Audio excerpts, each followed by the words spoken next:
بسم اللہ الرحمن الرحیم۔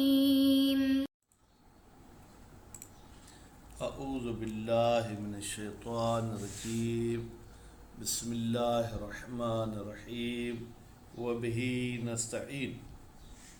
الحمدللہ، ہماری گفتگو کفایت الاصول کے حصے سوم میں ہے اور مقصد ثامن تعارض ادلہ و امارات کے بارے میں۔ تو پچھلے درس میں ہم نے یہ پڑھا کہ اگر کہیں پر ہمیں اشتباہ ہو کہ یہاں یہ جو دوسری دلیل آئی ہے آیا پہلے کے لیے ناسخ ہے یا پہلے کے لیے مخصص ہے، تو ہم کیا کریں گے؟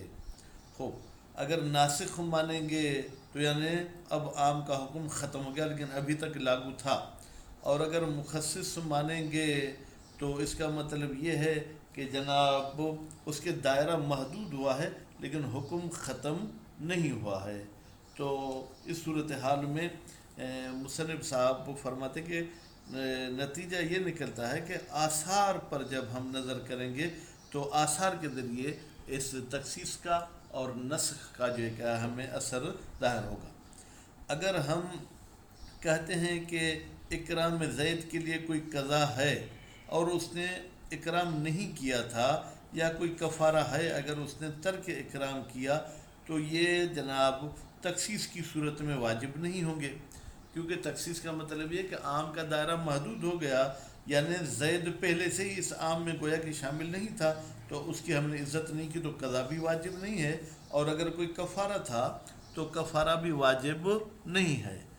لیکن اگر ہم اس کو کاشفہ مانتے ہیں تو ہم کہیں گے کہ جناب یہ چیز پہلے واجب تھی تو اب اس کی قضا بھی واجب ہے، اور اگر کفارہ ہے تو کفارہ بھی واجب ہے، اور اب نسخ ہو گیا تو ابھی جو ہے کیا ہے جناب، ابھی کے بعد اس حکم پر ہمیں عمل کرنا واجب نہیں ہے۔ اب عبارت کی طرف چلتے ہیں، دیکھیں وہاں مصنف صاحب کیا فرماتے ہیں۔ یخفا، مخفی نہ رہے، کیا؟ ان دلالت الخاص، بتحقیق خاص کا دلالت کرنا، اول عام یا عام کی دلالت کرنا کس بات پر؟ علی الدوام والاستمرار، کہ یہ حکم دائمی ہے اور یہ لگاتار جاری رہے گا۔ انما هو الاطلاق، بھائی اس کے لیے دلیل جو کیا ہے جناب، وہ اطلاق ہے۔ اطلاق اس وقت ہوگا جب وہ مقدمات حکمت ہوں گی تو ہم یہ سمجھیں گے۔ لا بالوضع، اطلاق کے ساتھ وضع کا کوئی تعلق نہیں ہے، وضع کا تعلق عموم کے ساتھ ہے لیکن اطلاق کے ساتھ اس کا تعلق نہیں ہے۔ خوب، کیوں؟ اس لیے کہ استمرار حکم جو ہے وہ ہمیں مقدمات حکمت سے سمجھ میں آتا ہے، نہ کہ لفظ سے۔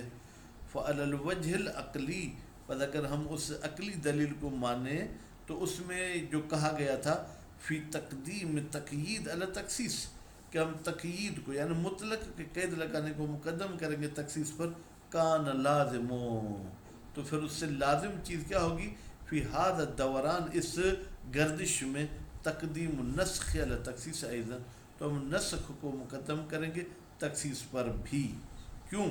اس لیے کہ اطلاق بھی ہمیں فائدہ دیتا ہے کہ یہ تمام اوقات میں کام ہونا چاہیے، اور عام جو ہے وہ بھی کہتا ہے کہ اطلاق اپنی جگہ پر عمومیت رکھتا ہے۔ تو اس طریقے سے پھر ہمیں کرنا ہوگا، نسخ کو مقدم کرنا ہوگا جناب کس پر؟ تخصیص پر۔ وَأَنَّ غَلَبَةَ تخصیص، اور آپ نے جو فرمایا کہ تخصیص بھی غالب ہے، اور یہ کہا گیا ہے کہ ما من عام الا وقد خص، یہ غلب تخصیص، انما توجب، بتحقیق یہ سبب بنتی ہے، اقوائیت ظہور الکلام، کہ کلام کے ظہور جو ہے کیا ہے وہ قوی تر ہو جائے، فی الاستمرار والدوام، کہ بھائی یہ حکم جاری رہے گا، ہمیشہ رہے گا، تو پھر کیا ہوگا جناب؟ من ظہور العام فی العموم، عام کے عموم میں ظہور سے وہ ظہور جو ہے کیا ہے جناب استمرار والا زیادہ ہے۔ اذا کانت، جب یہ غلب تخصیص ہو، کیا؟ مرتکزتاً فی اذہان اہل المحاورہ، کہ اہل محاورہ کے ذہنوں میں یہ چیز پائی جا چکی ہے، بمثابۃ، اس حد تک پائی جاتی ہے، تو ادو من القرائن، کہ جناب اس اقوائیت کو قرینہ گنا جاتا ہے، المقتنفۃ بالکلام، جو اس کلام کے ساتھ ملی ہوئی ہے، جو اس کلام کے ساتھ لگی ہوئی ہے ہو. وَإِلَّا لیکن اگر غلبہ قرائن میں سے نہ ہو فہیہ تو یہ اقوائیت وَإِنْ كَانَتْ مُفِيدَةً اگرچہ یہ فائدہ دیتی ہے لِظَنِّ زن کا. کس چیز کا زن؟ بالتخصیص للعام کہ عام کو تخصیص لگایا جائے لیکن غیر موجبۃ لہا یہ اس حد تک فائدہ ہمیں نہیں پہنچائے گی ہو. کما لا یخفا جیسے کہ آپ تھوڑا سا بھی تأمل کریں تھوڑا سا بھی غور فکر کریں تو یہ چیز مخفی نہیں ہے. اب یہ ثم میں کیا کہنا چاہتا ہے؟ کہتے ہیں کہ مشہور تو یہی ہے کہ جناب لازمی ہے کہ ہم تخصیص کو جو ہے کیا ہے صادر کریں عام کے عمل سے پہلے، پھر تو یہ تخصیص فائدے کی ہے. لیکن جب وہ تخصیص آئے اور عمل کا وقت بھی آ گیا ہے تو پھر یہ ناسخ ہوگی. اور یہ اس قسم کی جو ہے کیا ہے مشہور بھی کیا گیا ہے کہ اس قسم کی خصوصیات جو ائمہ معصومین سے وقت عمل کے بعد آئی ہیں وہ بھی کتاب کے عمومیت کو تخصیص لگاتی ہیں، سنت کو تخصیص لگاتی ہیں. اب اس کا جواب کیا ہوگا؟ کہتے ہیں اس میں ہم کہیں گے کہ بھائی آپ کے پہلے قاعدے میں اشکال ہے. پہلا قاعدہ جو آپ نے کہا تھا کہ اگر خاص عمل کے بعد آ جائے تو یہ ناسخ ہوگا، تو اس پر ہمیں اعتراض ہے.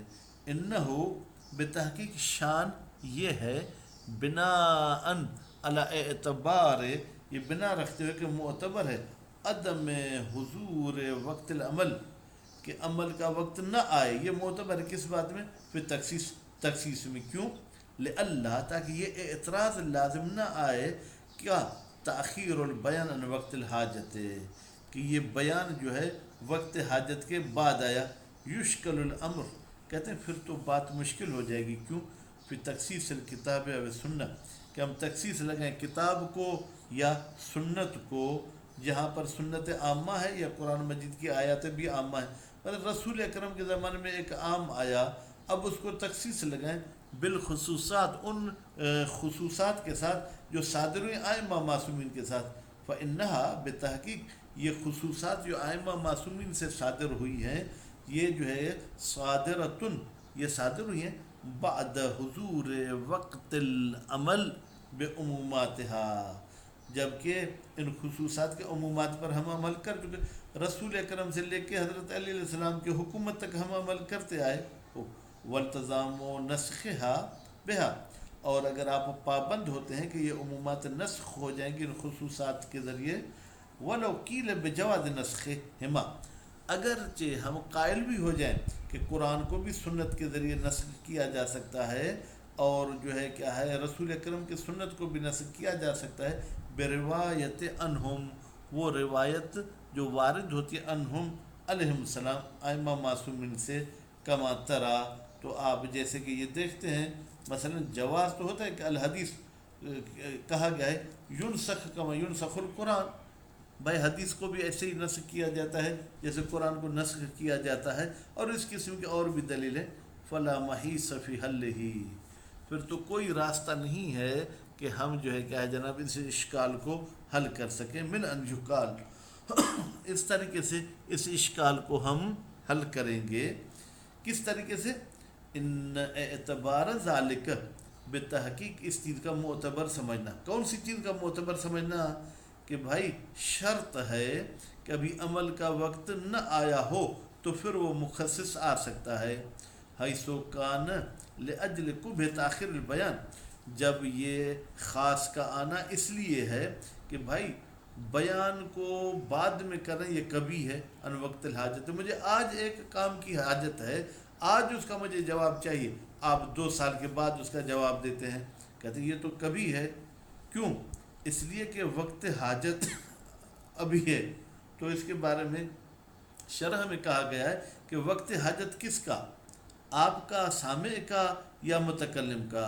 وَكَانَ مِنَ الْوَاضِحِ اور یہ بالکل واضح میں سے ہے واضح بات ہے کہ ان ذالک بتحقیق یہ قبح فیما اس صورت میں ہوگا اذا لم یکن هناک مصلحت جب اس چیز کے روکنے میں کوئی مصلحت نہ ہو تو روکنا کبھی ہے.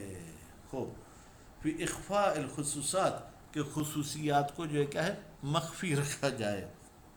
او یا مفسدتن اب یہ مفسدتن بھی عطف ہو رہا ہے کس پر جناب؟ مصلحت پر. جب نہ ہو اس چھپانے میں کوئی مصلحت اور نہ ہو اس میں کوئی مفسدہ. فی ابداءہا، ابداء بمعنی اظہار، کہ ہم اظہار کریں ان خصوصات کا. مثلا مولا آپ کو کہتا ہے کہ اکرم العلماء، مصلحت تقاضا کرتی ہے کہ لا تکرم زیدن کو چھپایا جائے، یا تو اس لیے کہ ممکن ہے کوئی دشمنی پیدا ہو جائے یا اس قسم کا کوئی مفسدہ ہو کہ اگر ہم اس کو ظاہر کریں گے تو اس میں پھر جو ہے کہ مسلمانوں میں لڑائی جھگڑا ہو جائے گا، اس قسم کی بات ہو سکتی ہے. کا اخفاء غیر واحد، جیسے کہ بہت ساری تکالیف کو چھپایا گیا ہے صدر الاول، صدر اول میں.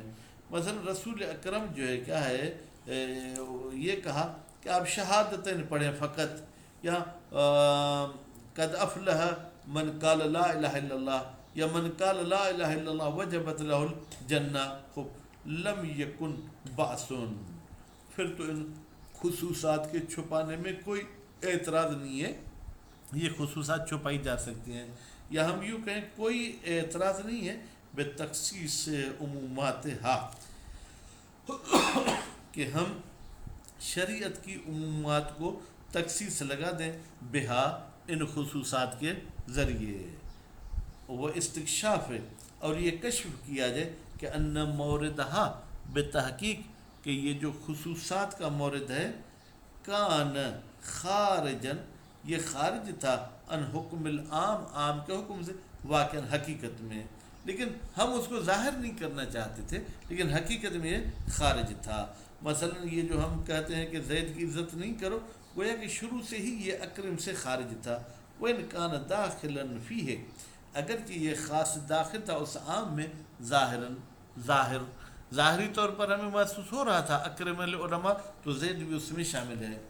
وَلِأَجْلِهِ، اور اس مصلحت کی خاطر کہ تاخیر البیان میں بھی کوئی مصلحت ہے، لا بأس، کوئی اعتراض نہیں ہے، بالالتزام بالنسخ، کہ ہم نسخ کے اس صورت میں قائل ہو جائیں کہ بھائی اس میں کوئی مصلحت تھی. بمعنی کہتے ہیں پھر یہاں پر نسخ کی معنی یہ ہوگی رفع الید عنہا، ہم دستبردار ہو جائیں گے جناب بہا، ان خصوصات کے ذریعے، کس سے؟ انہا اپنی طرف سے لگا لے، یعنی ان عمومات سے، ان ظہور تلک العمومات باطلاقها فی الاستمرار والدوام، جبکہ وہ عمومات اپنے اطلاق کے ساتھ ظہور رکھتے تھے استمرار میں اور دوام میں. ایضاً بھی، جیسے کہ ہم نے تخصیص میں بھی کہا کہ تخصیص بھی حضور وقت عمل کے بعد آ سکتی ہے. تو خلاصہ یہ ہو گیا کہ یہ جو خصوصات ہیں یہ تخصیصات ہیں، لیکن ان کو کسی مصلحت کی وجہ سے چھپایا گیا تھا، یا یہ نواسخ ہیں، یعنی مصلحت ثانویہ تقاضا کرتی ہے کہ اب ان کو جو ہے کیا ہے اظہار کیا جائے. فتفتن، بس آپ ہوشیار رہیں اور اس مطلب پر دقت اور غور کریں. صلی اللہ علیہ محمد و آل محمد.